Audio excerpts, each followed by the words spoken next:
पुरानी यादों का नया घर, एक नया सफर।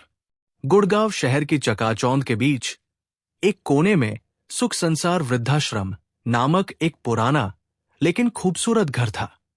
यह कोई साधारण वृद्धाश्रम नहीं था, बल्कि उन लोगों के लिए था जो अपने परिवार से बिछड़ चुके थे या जिन्हें अपनों ने छोड़ दिया था। यहां रहने वाले बुजुर्ग एक दूसरे के सहारे अपनी जिंदगी बिता रहे थे। एक दिन एक नई महिला यहां आई। नाम था सावित्री देवी। 75 साल की उम्र, झुकी हुई कमर, सफेद बाल और झुर्रियों से भरा चेहरा, लेकिन आंखों में एक अलग चमक। जब मैनेजर अनुज मिश्रा ने उनसे पूछा, अम्मा, आपका स्वागत है, आपको यहां कैसा लग रहा है? सावित्री देवी ने एक फीकी मुस्कान के साथ जवाब दिया, बेटा, कैसा लग रहा है ये तो अभी समझ नहीं आया, लेकिन अब यही घर है, यही परिवार। पुरानी यादों की परछाइयां। सावित्री देवी कभी एक समृद्ध परिवार की मालकिन थी। उनका बेटा रवि एक नामी इंजीनियर था और बहू नेहा एक डॉक्टर। एक समय था जब उनके घर में खुशियों की बहार थी, लेकिन धीरे धीरे समय बदलता गया। बेटा भू व्यस्त होते गए और उनके लिए माँ पिता बस एक जिम्मेदारी बनकर रह गए। फिर एक दिन रवि ने कहा, माँ, पापा की देखभाल के लिए हमें एक अच्छी जगह देखनी चाहिए। आप यहां अकेली रहती हैं, वहां आपके जैसे और भी लोग होंगे। यह सुनकर सावित्री का दिल बैठ गया, लेकिन उन्होंने कुछ नहीं कहा। कुछ ही दिनों बाद रवि और नेहा ने उन्हें वृद्धाश्रम में छोड़ दिया। नए रिश्तों की डोर। सुख संसार वृद्धाश्रम में आते ही सावित्री देवी ने देखा कि वहां रहने वाले बुजुर्ग भी अपनी ही तरह किसी न किसी दर्द से गुजर रहे थे। रामनाथ चाचा 80 साल के कभी एक स्कूल प्रिंसिपल थे, लेकिन अब कोई उन्हें पूछता भी नहीं था। श्यामलाल, जिनका बेटा विदेश में था, लेकिन पिछले 5 सालों से उसने एक भी बार फोन नहीं किया। सुधाताई, जिनकी बहू ने उन्हें घर से बाहर निकाल दिया था।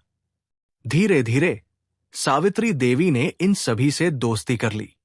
वे सब मिलकर खाना बनाते, गाने गाते, पुरानी कहानियां सुनाते और हंसी मजाक करते।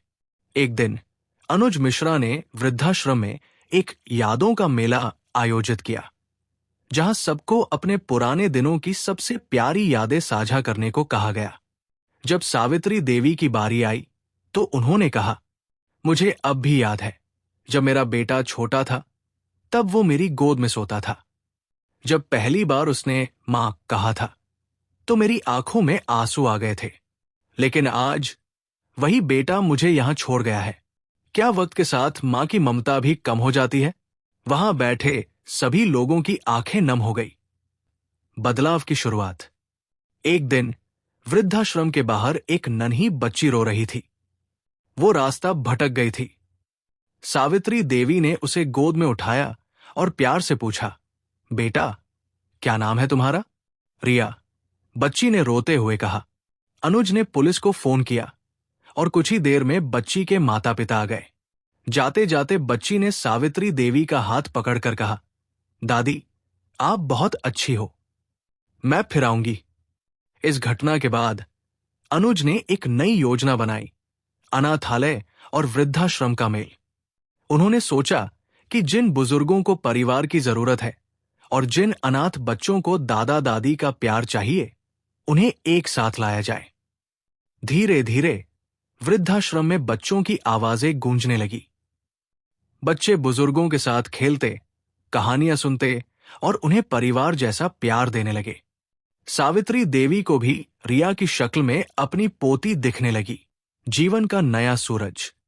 एक दिन वृद्धाश्रम में एक बड़ा उत्सव मनाया गया, जिसमें मीडिया और कुछ समाज सेवी आए।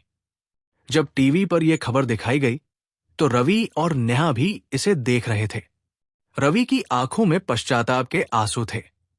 अगले ही दिन रवि वृद्धाश्रम पहुंचा और मां के सामने हाथ जोड़कर बोला, मां, मुझे माफ कर दो, मैं आपको लेने आया हूं। चलिए घर चलते हैं। सावित्री देवी ने एक गहरी सांस ली और कहा, बेटा, ये घर भी मेरा है और ये लोग भी मेरे अपने हैं। मैं तुम्हारे घर आ सकती हूं, लेकिन जब तुम अपने दिल से मुझे अपनाओगे, न कि सिर्फ जिम्मेदारी समझकर। रवि ने सिर झुका लिया। उसने फैसला किया कि वो हर हफ्ते वृद्धाश्रम आकर मां के साथ समय बिताएगा। अब वृद्धाश्रम सिर्फ बुजुर्गों का घर नहीं था, बल्कि वो प्यार, अपनापन और नई उम्मीदों का केंद्र बन चुका था। धन्यवाद।